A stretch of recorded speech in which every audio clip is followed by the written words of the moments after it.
RCF.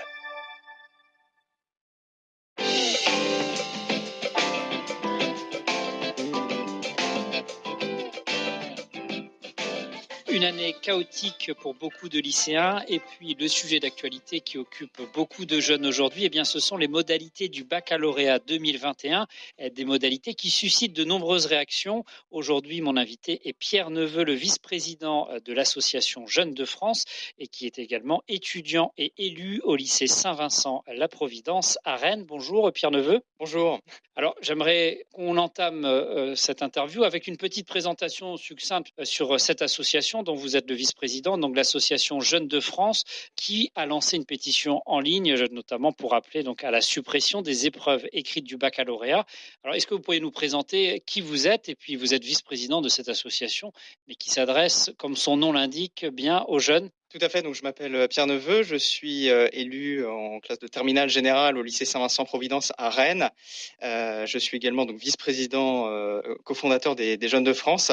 Et en fait, l'association des Jeunes de France est une association transpartisane qui a pour objectif de représenter les jeunes dans les débats parlementaires et de porter leur voix.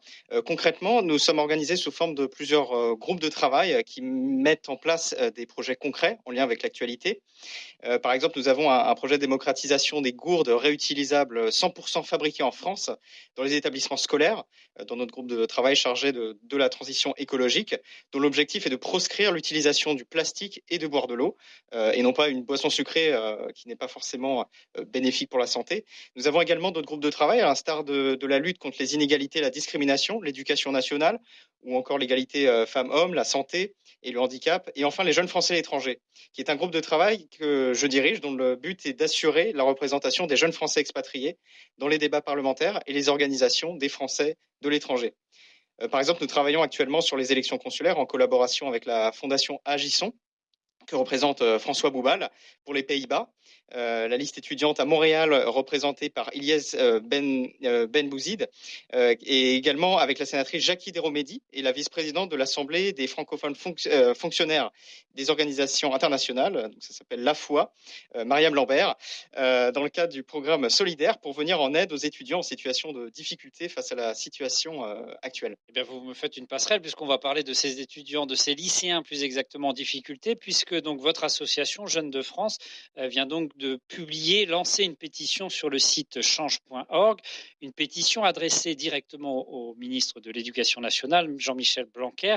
Alors une pétition qui demande purement et simplement la suppression des épreuves écrites du baccalauréat. C'est bien ça votre demande actuellement pour les Jeunes de France? Absolument, notre pétition elle a pour objectif de plaider au moins l'annulation des épreuves écrites finales du baccalauréat cette année, donc ça concerne le français et la philosophie. Aujourd'hui, elle a récolté près de 7000 signatures et le but, c'est que le ministère se montre compréhensif à l'égard de nos revendications, à savoir un baccalauréat où tout le monde est logé à la même enseigne et donc passe les mêmes épreuves ou bifurque en contrôle continu. J'aimerais, si vous me le permettez, faire un point sur la réforme du baccalauréat du ministre de l'Éducation nationale, monsieur Jean-Michel Blanquer. Cette réforme, elle a été faite dans l'optique de donner davantage de poids au contrôle continu. Initialement, c'était 40% de la note finale du baccalauréat et faire en sorte que l'obtention du diplôme du bac ne se joue pas sur une seule semaine d'épreuve, comme c'était le cas auparavant, mais récompenser les efforts fournis par les jeunes sur le long terme. Alors notre demande aujourd'hui, c'est de faire un bac plus juste, c'est-à-dire l'annulation des épreuves écrites. Et dans cette perspective-là, je ne vois pas en quoi il serait compliqué d'envisager une annulation des épreuves écrites du baccalauréat, et ce pour plusieurs raisons. Déjà, premièrement, avec les aménagements mis en place par le ministère de l'Éducation nationale, la part du contrôle continu dans la note finale du baccalauréat est passée à 82%. Donc en fait, tout est déjà joué, et ce n'est pas l'épreuve de philosophie qui changera la donne, par exemple pour les élèves de terminale. Donc outre le stress des épreuves finales, je ne vois pas l'intérêt finalement de les maintenir, d'autant plus que seules les notes du premier et du second trimestre comptent sur la plateforme Parcoursup. Et au troisième trimestre, ce sont les appréciations qui comptent. Donc à quoi bon ajouter un stress qui finalement n'a pas lieu d'être. Et puis deuxièmement, bon nombre de lycéens ont un retard considérable sur le programme. et ce aussi dans plusieurs matières, parce que par exemple, leurs professeurs ont contracté le virus et donc ont été dans la capacité d'assurer une continuité pédagogique, ce qui est tout à fait compréhensible. Dans le cas où ils sont remplacés, tant mieux, mais le problème, c'est que s'ils ne le sont pas, tant pis. Et le problème, c'est que beaucoup de lycéens ont accumulé beaucoup de retard, par exemple dans la préparation de l'épreuve de philosophie, ce qui les pénalise fortement par rapport aux autres candidats, évidemment. Alors, est-ce qu'il y a aussi eu peut-être des inégalités dans ce contrôle continu, des lycéens qui n'ont pas pu préparer correctement, avoir des cours suivis? On a tous suivi, même si on n'était pas lycéen, ce va-et-vient entre cours distanciels, hybrides, présentiels. Est-ce que là aussi, il peut y avoir des inégalités dans la préparation, enfin dans les notes de ce contrôle continu pendant l'année? Absolument, cette situation, elle engendre du stress, elle engendre de l'anxiété, que ce soit pour les lycéens en voie générale, en section internationale, ou pour les lycéens inscrits au CNED libre, qui, je le rappelle, n'ont pas choisi, pour la grande majorité d'entre eux, d'être scolarisés au CNED, du fait de leur handicap, du fait d'une maladie. Pourtant, ils vont devoir passer toutes les épreuves de fin d'année du bac, quand bien même les autres lycéens ne passent que la philosophie, le grand oral et les épreuves complémentaires pour les sections européennes et internationales. Cette situation, elle est injuste. Et nous plaidons avec les jeunes de France pour l'égalité des chances, que tout le monde soit logé à la même enseigne, comme cela était le cas l'année précédente. Et j'estime que c'est mon devoir en tant que jeune engagé dans mon lycée à Rennes et également vice-président des jeunes de France qui représentent les jeunes dans les débats parlementaires, c'est de défendre les intérêts de tous ces jeunes qui subissent ces injustices. J'imagine que vous attendez, comme beaucoup de lycéens, des réactions de la part du ministre de l'Éducation nationale, Jean-Michel Blanquer, qui s'est dit contre un contrôle continu intégral.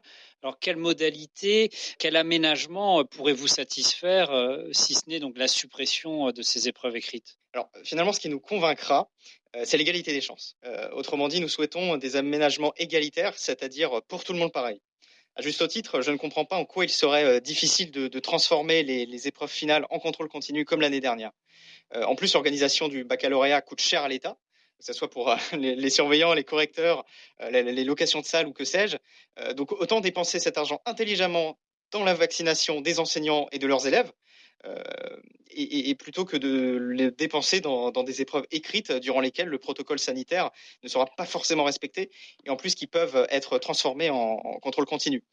Alors pour ceux qui diraient que ce bac serait au rabais, entre guillemets, cette formule démontre bien que ceux qui l'utilisent ne comprennent pas notre situation, puisqu'ils ne la vivent pas tout simplement. Et un bac en contrôle continu intégral signifie un travail sérieux, régulier, sur le long terme, au même titre que la notation par ailleurs. Alors, on va évoquer maintenant, Pierre Neveu, l'épreuve orale. Alors là, plusieurs syndicats lycéens ont différentes revendications. Certains demandent leur annulation. Vous, au sein de Jeunes de France, vous demandez le maintien de l'oral. Absolument, nous demandons le maintien de l'oral parce que l'oral n'est pas assez évalué au lycée, ce qui est dommage d'ailleurs. Et donc il est intéressant de maintenir cette épreuve qui est éminemment importante au baccalauréat pour pouvoir évaluer l'aisance et la spontanéité du candidat à l'oral. Et c'est d'autant plus important que dans l'enseignement supérieur ou sur le marché du travail, c'est un véritable atout de maîtriser cet exercice. Alors, un petit mot aussi sur les inégalités que peuvent engendrer ce passage du bac 2021 dans ce contexte actuel. Vous mettez aussi en avant les filières professionnelles, les filières plus techniques. C'est aussi important pour vous au sein de Jeunes de France de montrer qu'on passe pas tous le même bac et qu'il faut que tout le monde, vous l'avez déjà dit, mais je vais vous le faire redire, tout le monde soit sur le même pied d'égalité, que ce soit les filières générales ou bien les filières professionnelles. Absolument, c'est très important. J'ai moi-même eu l'occasion de prendre part à des témoignages d'élèves scolarisés au CNED libre qui, voilà, qui ne passeront finalement pas les mêmes épreuves que leurs collègues qui sont inscrits donc, au CNED réglementé. Et c'est cette injustice que nous revendiquons, enfin que nous essayons en tout cas de pallier avec les jeunes de France, parce que ces injustices finalement, elles ont donné lieu à de forts mouvements de mobilisation de lycéens partout en France, le MNL et l'UNL, qui sont les principaux syndicats lycéens français, qui ont recensé plus d'une centaine de lycées bloqués hier pour réclamer l'obtention du baccalauréat en contrôle continu. Nous avons tous vu, par exemple, ces images un peu violentes à Aubervilliers hier ou encore aujourd'hui à proximité du lycée Balzac dans le 17e arrondissement de Paris, qui montrent malheureusement un manque de dialogue entre le ministère et les jeunes, outre les instances de la vie lycéenne déjà existantes.